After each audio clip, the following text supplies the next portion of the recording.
Hello and welcome back to The Broken Doll. Today I come to you with a video that is for Cheryl's Mom and Collectibles. Cheryl and Mom Collectibles. And for anybody else out there who is just interested in knowing this, if you're into restoring old antique dolls. Alright, I brought out this big old baby. I've never shown her on camera. She's never been debuted or anything like that, had her day on camera or anything like that. But this is a great big mama doll. She's not marked. She's an unmarked mama doll from the 1930s, 20s, 30s. Why I know she's from the 20s, 30s is she has tin eyes. As soon as you see the tin eyes, you know she's in that 1920, 30 zone, because in the 40s they were getting away from the tin and they're moving into plastics. You might find in the early 1940s, 39, 40, maybe still some tin, but very little. So anyways, she's up for restoration, and I've had her about maybe 4 or 5 years now. She is missing her. She is missing a hand, but I have it. It's here, but it's just not on her right now. She has been through the mill, and she's really needing some restoration. She has problems on the top of her head. She has problems on her, obviously, on her arms and her legs as well. So anyhow, what I'm going to do is for Cheryl, she has a mama doll as well, and she's fixing it up. She's restoring it for an older, another lady that she wants to buy it from her. And so anyways, she doesn't know what to do with the legs. Hers has a better head than mine, in better condition, I mean, and the arms are in better condition, but it's the legs that are not. So we're going to deal with the legs here. What would I do to restore the legs? If I had your doll, Cheryl, here right now, what would I be doing with the legs? The first thing that I would do is remove the legs from the body. And then you're just left with the legs sitting on the table. You don't want to work with the whole body. If you look in the side of the doll, and right here you will see, right down here, there is a wire. Sometimes they're on the sides. Sometimes you have to open up a seam just to get to them. I've had to do that. I've had to do it, but not very often. I'm not going to pull this out, but with a knife, I'm able to lift this wire out, and then you would just untwist it. I've already untwisted. I made this video once before, and my camera conked out on me. So anyways, you untwist this here, and there you go. You're given an opening now to get this leg out, and then you just pull it out, and there's your leg. Now you can take that leg and restore it. Now what you want to do is match up the paint as close as possible. Now the other thing is, because your doll's leg is peeling like mine, my suspicion is it's acrylic paint. So it's up to you if you want to paint in acrylic, because that means the rest of the doll is acrylic, or oil.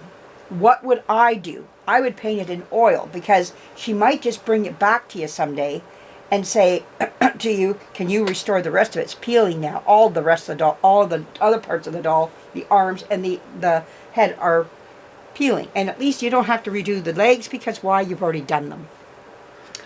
This is something to see in here. There's a Kleenex shoved up in here. When Kleenex was being made, you could buy colored Kleenex. This was one color I remember being made at the time. It was like a pink. This is like a salmon color.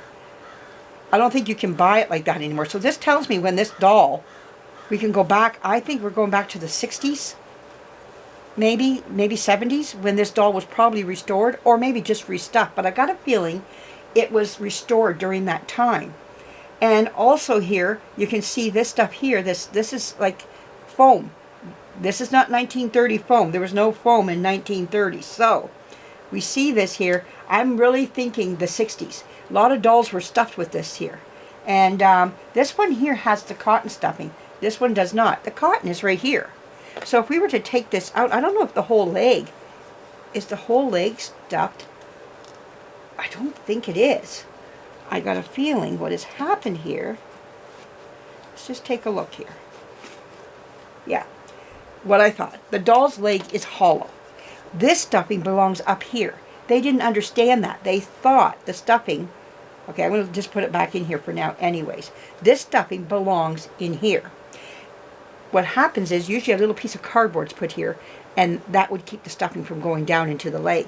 The rest of this leg is hollow. So they didn't think it out, or didn't look further into the problem of what was happening here. So they just took some of this, put it in, and to finish it off, a Kleenex, then they put the leg back on again.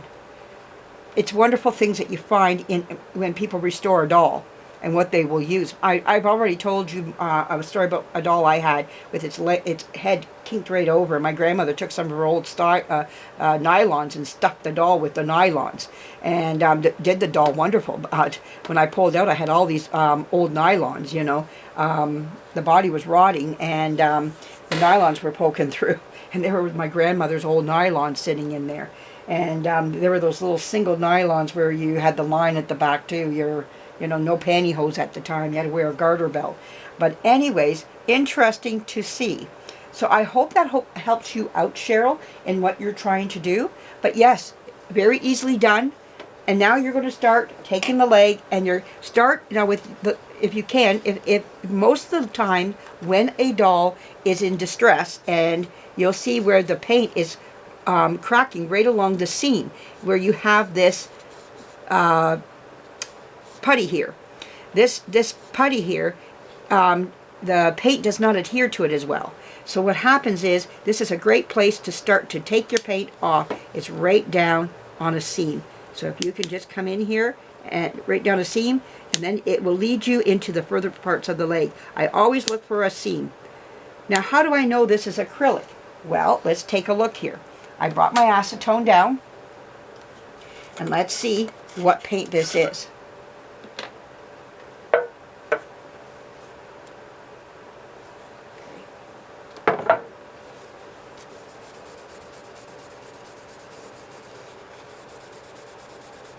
There you go. Acetone will take off acrylic. That's acrylic paint. So there you know what your paint is. So that would have to come off so you could paint it into oil. You can put acrylic on top of acrylic, but with this lifting so badly, I would never paint over that. And what I mean is, I wouldn't paint, like just peel off so much and then just paint across. You're going to have two levels on your paint. You need to strip the whole leg right down. I would have to milli-put some of this in here, some damage in here. Maybe not. It doesn't look so much damage. I guess not. No, it's just the paint that's lifting up off the foot itself. See? So, I don't know if I would milli-put that. Maybe I would do the bottom so it'd be nice and smooth. I think I would now, because it's got all that plaster right there on the bottom of the foot. So to make it nice and smooth, I would just milli-put the bottom of the foot.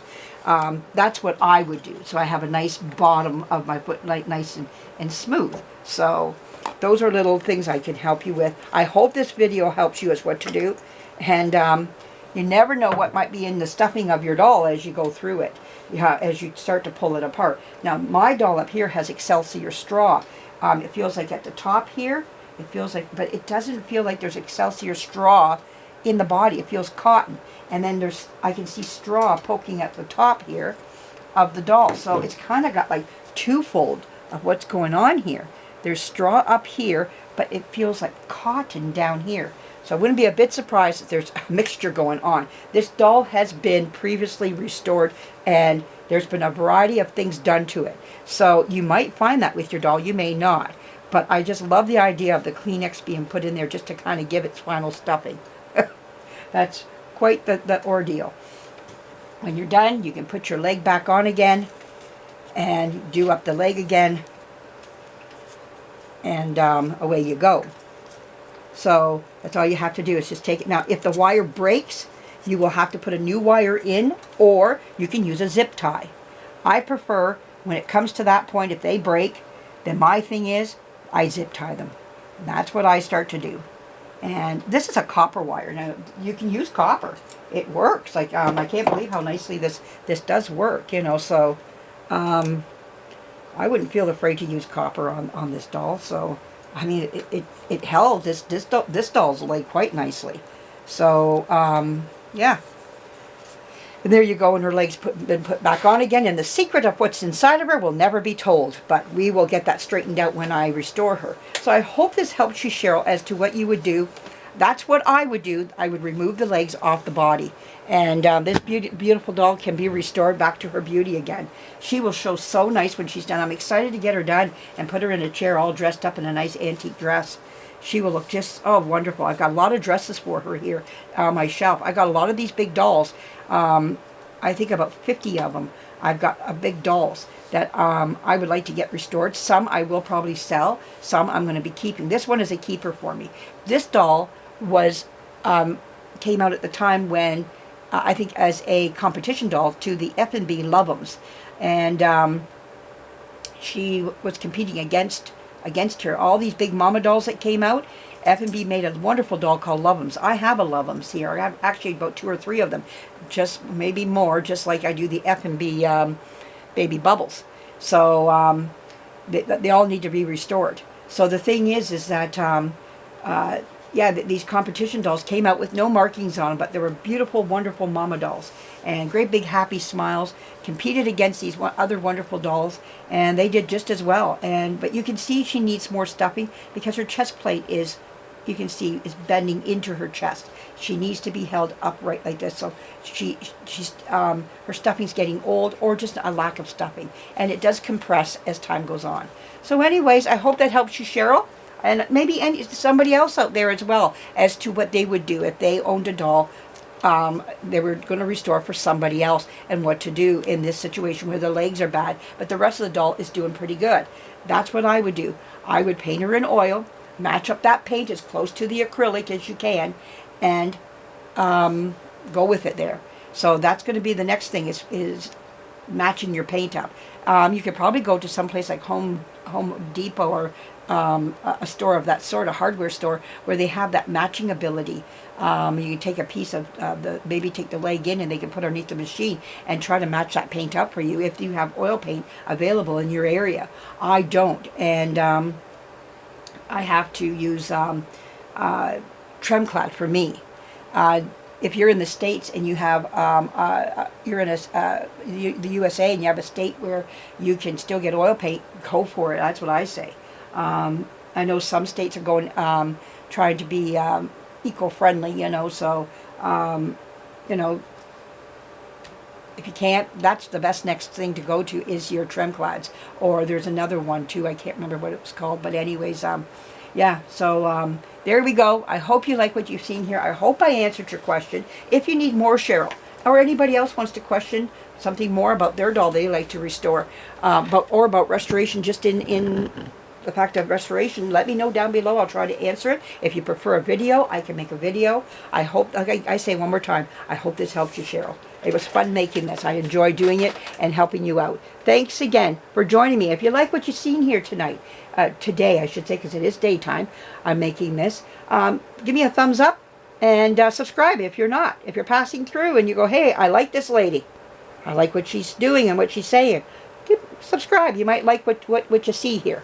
And head over to Cheryl's Mom Collectibles. I'll put her her thingy down in the down there in the description, and you can click on it and maybe subscribe to her. She's got a very wonderful channel that she's starting up here, and she could use some eyes on her channel. So thanks for joining me. Bye bye.